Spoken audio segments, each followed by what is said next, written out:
I thought my son just peed on my back. The next second, my back started itching hard. I lifted my shirt and froze. On the wet spot, a patch of hair was growing. I looked in the mirror and saw whiskers on my face. My teeth were sharp like an animal. At first, I didn't care. I thought it was just a strange reaction. The next day in the park, my strange smell drew stray dogs. They circled me like I was one of them. I let my guard down and played with them. For the first time, I felt a strange closeness. At night, while washing up, I found a swollen bump on my back where the hair had grown. It hurt under my fingers. I thought it was nothing and sterilized a needle. I pressed it in. Inside was not liquid, but a clump of strange hair. Something felt wrong, but I still ignored it. In the following days, my sense of smell grew stronger. I could tell every ingredient in a snack with one sniff. I told myself it was some kind of power. That night, barking woke me up. I opened the door and froze. A pack of dogs sat outside waiting. I felt a strange warmth inside. I stepped closer and they suddenly jumped at me.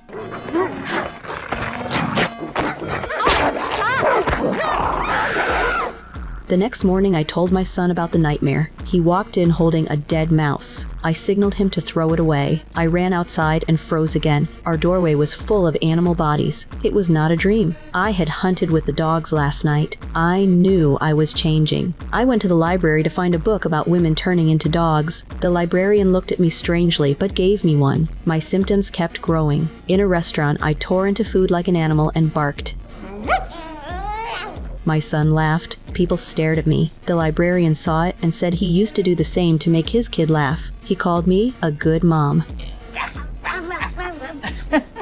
I felt a warm spark like meeting a kindred soul, but before I could speak, he was gone. Time passed and my body changed more. Small bumps grew on my belly like a dog's skin. I wanted to tell my husband, but kept it inside. Late at night, barking rose again. I ran outside. On the grass, I sniffed wildly at the green smell. My hands itched and I clawed the dirt. With each scrape, something inside me broke. I was no longer human. I had turned into a real dog.